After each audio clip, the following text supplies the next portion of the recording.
नमस्कार दोस्तों, अति प्रभावकारी लोगों की 7 आदतें के 13वें दिन आपका स्वागत है। दोस्तों, इस किताब को 2 करोड़ से अधिक लोगों ने पढ़कर अपनी ज़िंदगी बदली है। इसलिए आप इसे अवश्य सुनिए और इसे समझने का प्रयास करिए और इसे अपनी ज़िंदगी में अमल में लाइए ताकि आप भी अपना जीवन बदल सकें। दोस्तों, इस एपिसोड में मैनेजमेंट और लीडर के फ़र्क को समझाया गया है और लीडर की महत्ता क्या है, इस बात को बड़े अच्छे तरीके से स्टीफन आर कवी ने समझाया है। अंत को ध्यान में रखकर शुरू करें इस सिद्धांत पर आधारित है कि सभी चीज़ें 2 बार बनती हैं। आइए हम इस एपिसोड को सुनते हैं और इसके द्वारा अपने जीवन को बदलने का प्रयत्न करते हैं। चलिए शुरू करते हैं। सभी चीज़ें 2 बार बनती हैं। अंत को ध्यान में रखकर शुरू करें इस सिद्धांत पर आधारित है कि सभी चीज़ें 2 बार बनती हैं। सभी चीज़ों की प्रथम रचना मानसिक होती है और द्वितीय रचना भौतिक होती है। मकान बनाने के उदाहरण को देखें। पहली कील को हथौड़े से ठोकने से पहले ही आप मकान की योजना पूरी विस्तार से बनाते हैं। आप बहुत स्पष्टता से यह देखने की कोशिश करते हैं कि आप किस तरह का घर चाहते हैं। अगर आप परिवार केंद्रित घर चाहते हैं तो आप एक पारिवारिक कक्ष की योजना बनाते हैं जहां परिवार के लोग सहजता से एक साथ उठ बैठ सकें। आप सरकने वाले दरवाजों तथा बाहर के आंगन की योजना बनाते हैं जहां बच्चे खेल सकें। आप काफ़ी मेहनत से सोचते हैं। आप अपना दिमाग तब तक दौड़ाते हैं जब तक आप स्पष्ट रूप से अपने मन में यह तस्वीर न देख लें कि आप क्या बनाना चाहते हैं। फिर आप इसका ब्लूप्रिंट बनाते हैं और निर्माण योजना तैयार करते हैं। यह सब मकान की नींव रखने से पहले किया जाता है। अगर ऐसा ना हो तो द्वितीय रचना यानी भौतिक निर्माण में परिवर्तन करना आपको बहुत महंगा पड़ेगा, जिससे आपके घर की लागत दुगनी हो सकती है। बढ़ाई का नियम है, 2 बार नापो 1 बार काटो। आपको यह सुनिश्चित करना होता है कि प्रथम रचना यानी ब्लूप्रिंट सचमुच वही है तो आप चाहते हैं और अपने हर चीज़ के बारे में अच्छी तरह विचार कर लिया है। इसके बाद ही आप मकान को ईंट और सीमेंट से बनाते हैं। हर दिन आप निर्माण स्थल पर जाते हैं और ब्लूप्रिंट निकाल कर देखते हैं कि उस दिन क्या बनेगा। आप अंत को ध्यान में रखकर शुरू करते हैं। दूसरे उदाहरण के तौर पर किसी व्यवसाय को देखें। अगर आप अपने व्यवसाय को सफल बनाना चाहते हैं तो आप स्पष्ट रूप से परिभाषित करते हैं कि आप क्या हासिल करने की कोशिश कर रहे हैं। आप बाजार के लक्ष्य के संदर्भ में सावधानी से सोचते हैं कि आप कौन सा प्रोडक्ट या सेवा देना चाहते हैं। फिर आप उस लक्ष्य को पाने के लिए व्यवसाय के सभी तत्वों को जुटाते हैं, जिनमें पूंजी, शोध और विकास, संचालन, मार्केटिंग, कर्मचारी, भौतिक सुविधाएं आदि शामिल हैं। आप जिस हद तक अंत को ध्यान में रखकर शुरू करते हैं, अक्सर उसी से यह तय होता है कि आपका व्यवसाय सफल होगा या नहीं। अधिकांश व्यावसायिक विफलताओं की नींव प्रथम रचना के दौरान ही ढल जाती है, जब कम पूंजी, बाजार की गलत समझ या व्यावसायिक योजना के अभाव जैसी समस्याएं पैदा होती हैं। यही बच्चों के पालन पोषण के बारे में भी सही है। अगर आप बच्चों को जिम्मेदार और आत्म अनुशासित बनाना चाहते हैं, यही बच्चों के पालन पोषण के बारे में भी सही है। अगर आप बच्चों के यही बच्चों के पालन पोषण के बारे में भी सही है। अगर आप बच्चों को जिम्मेदार और आत्म अनुशासित बनाना चाहते हैं तो अपने बच्चों के साथ दैनिक व्यवहार में आपको इस लक्ष्य को स्पष्टता से ध्यान में रखना होगा। आप उनसे ऐसा व्यवहार नहीं कर सकते जिससे उनका आत्म अनुशासन या आत्मसम्मान कम हो। लोग इस सिद्धांत का प्रयोग कमोबेश जीवन के अधिकांश क्षेत्रों में करते हैं। किसी यात्रा पर जाने से पहले आप अपनी मंजिल तय करते हैं और सर्वोत्तम मार्ग से यात्रा करने की योजना बनाते हैं। बगीचा लगाने से पहले आप अपने मस्तिष्क में और संभवतः कागज पर भी इसकी योजना बनाते हैं। भाषण देने से पहले आप उसे कागज पर लिखते हैं। आंगन में लैंडस्केपिंग करने से पहले आप उसकी कल्पना करते हैं। सुई में धागा डालने से पहले ही आप उन कपड़ों की डिजाइन बनाते हैं जिन्हें आप सिलाना चाहते हैं। जिस हद तक हम 2 रचनाओं के सिद्धांत को समझते हैं और उन दोनों की ही जिम्मेदारी स्वीकारते हैं, उसी हद तक हम अपने प्रभाव के वृत्त में कार्य करते हैं और इस वृत्त की सीमाएं बढ़ा लेते हैं। जिस हद तक हम इस सिद्धांत के सामंजस्य में काम नहीं करते और प्रथम रचना की जिम्मेदारी नहीं लेते, उसी हद तक हम अपने प्रभाव के वृत्त को छोटा कर लेते हैं। सुनियोजित या स्वयमेव, बाय डिजाइन और डिफॉल्ट। सिद्धांत यह है कि सभी चीजें दो बार बनती हैं, परंतु इनकी प्रथम रचना हमेशा सचेतन रूप से तैयार नहीं की जाती है। अगर हम अपने व्यक्तिगत जीवन में आत्म जागरूकता विकसित नहीं करते और प्रथम रचना की जिम्मेदारी नहीं लेते, तो हम अपने प्रभाव के वृत्त के बाहर रहने वाले लोगों व परिस्थितियों को स्वयमेव यह शक्ति दे देते हैं कि वे हमारे अधिकांश जीवन को मनचाहा आकार दें। हम रिएक्टिव ढंग से दूसरों की स्क्रिप्ट्स के हिसाब से जिंदगी बिताते हैं, जिन्हें हमारे परिवार, सहयोगियों और दूसरे लोगों के उद्देश्यों और परिस्थितियों के दबाव ने लिखा है।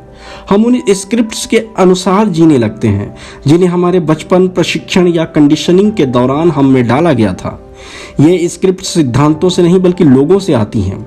इन स्क्रिप्ट्स का आधार इनमें से कोई भी चीज़ हो सकती है।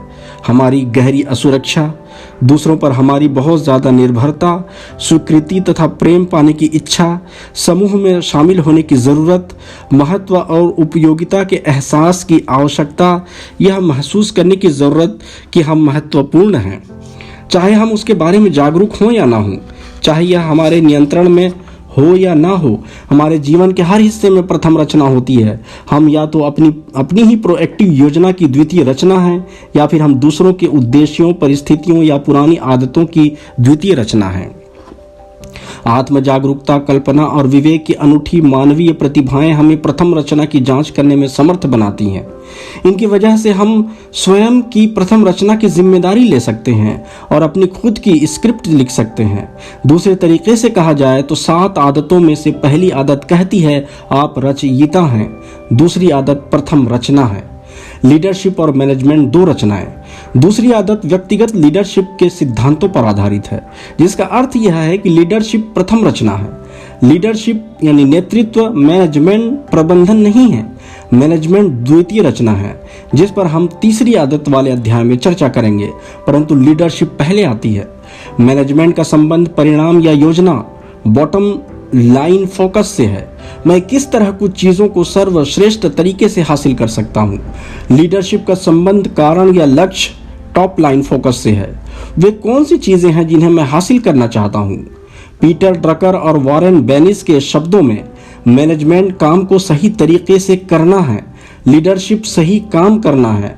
मैनेजमेंट का अर्थ है सफलता की सीढ़ी पर कुशलता से चढ़ना, जबकि लीडरशिप यह निर्धारित करती है कि वह सीढ़ी सही दीवार से टिकी है। अगर आप दोनों के बीच के महत्वपूर्ण अंतर को जल्दी से समझना चाहते हो, तो आप उन मजदूरों, प्रोड्यूसर्स की कल्पना करें जो जंगल में औजार से टहनियाँ काटकर अपना रास्ता बना रहे हैं। ये लोग उत्पादक हैं, समस्याएं सुलझाने वाले हैं। वे झाड़ झंकाड़ को काट छांट कर रास्ता बना रहे हैं, इसे साफ कर रहे हैं। मैनेजर मजदूरों के पीछे चल रहे हैं। वे मजदूरों के औजारों पर धार कर रहे हैं, नीति और नियमों की निर्देशिका लिख रहे हैं, मांसपेशी विकास कार्यक्रम तैयार कर रहे हैं, उन्नत तकनीकें ला रहे हैं और औजार से सफाई करने वालों के लिए समय सारणी तथा भुगतान की नीति निर्धारित कर रहे हैं। लीडर वह है जो सबसे ऊंचे वृक्ष पर चढ़ता है, पूरी स्थिति का सर्वेक्षण करता है और जोर से चिल्लाता है, हम गलत जंगल में हैं। परंतु व्यस्त कुशल मजदूरों और मैनेजरों की प्रतिक्रिया अक्सर क्या होती है? चुप रहो, हम आगे बढ़ रहे हैं। व्यक्तियों, समूहों और व्यावसायिक कंपनियों के रूप में हम झाड़ झंकाड़ काट कर रास्ता बनाने में अक्सर इतने व्यस्त रहते हैं कि हमें यह एहसास ही नहीं होता कि हम गलत जंगल में हैं और हम जिस तेजी से बदलते परिवेश में रह रहे हैं वह प्रभावकारी लीडरशिप को आत्मनिर्भर और परस्पर निर्भर जीवन के हर पहलू में पहले से अधिक महत्वपूर्ण बना देता है।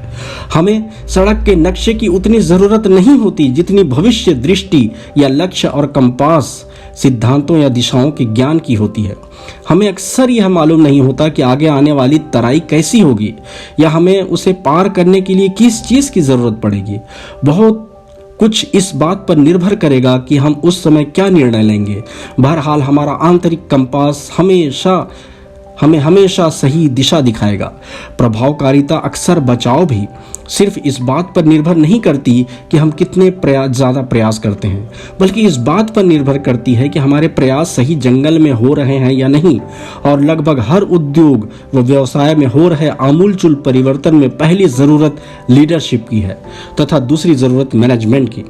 व्यवसायिक जगत में बाजार इतनी तेजी से बदल रहा है कि जिन प्रोडक्ट्स और सेवाओं ने कुछ साल पहले तक ग्राहक की रुचियों तथा आवश्यकताओं को सफलतापूर्वक संतुष्ट किया था, वे आज पुराने और चलन से बाहर हो चुके हैं।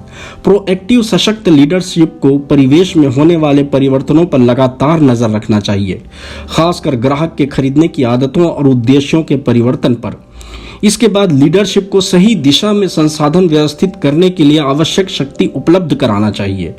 कुछ परिवर्तन परिवेश को महत्वपूर्ण रूप से प्रभावित करते हैं, जैसे एयरलाइन उद्योग का निजीकरण, स्वास्थ्य सुविधाओं की आसमान छूती कीमतें और आयातित कारों की उत्तम गुणवत्ता तथा अधिक संख्या।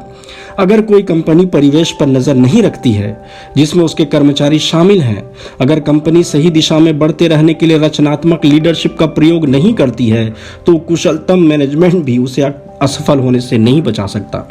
जैसा किसी ने कहा है, प्रभावकारी लीडरशिप के बिना कुशल मैनेजमेंट टाइटैनिक जहाज की डेक पर लगी कुर्सियों को सीधा करने की तरह है। मैनेजमेंट की कोई भी सफलता लीडरशिप की असफलता की भरपाई नहीं कर सकती, परंतु लीडरशिप कठिन है क्योंकि हम अक्सर मैनेजमेंट के पैराडाइम में उलझ कर रह जाते हैं।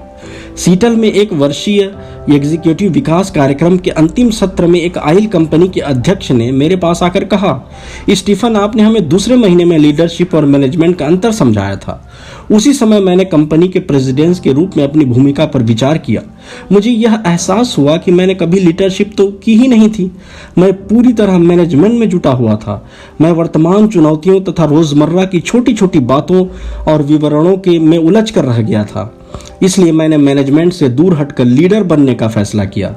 मैनेजमेंट करने के लिए मैं दूसरे लोगों को नौकरी पर रख सकता था। मैं सचमुच अपने संगठन का नेतृत्व करना चाहता था। यह काम मुश्किल था। मुझे मैनेजमेंट छोड़ने की शुरुआती कष्ट झेलना पड़ा, क्योंकि मैंने अपने सामने आने वाले बहुत से आवश्यक और महत्वपूर्ण मामले निपटाना बंद कर दिए थे, जो मुझे तत्काल सफलता का एहसास देते थे। जब मैंने दिशा देने, संस्कृति का निर्माण करने, समस्याओं पर गहन विश्लेषण करने और नए अवसर खोजने जैसे मामलों में जूझना शुरू किया, तो शुरुआत में मुझे कोई खास संतुष्टि नहीं मिली।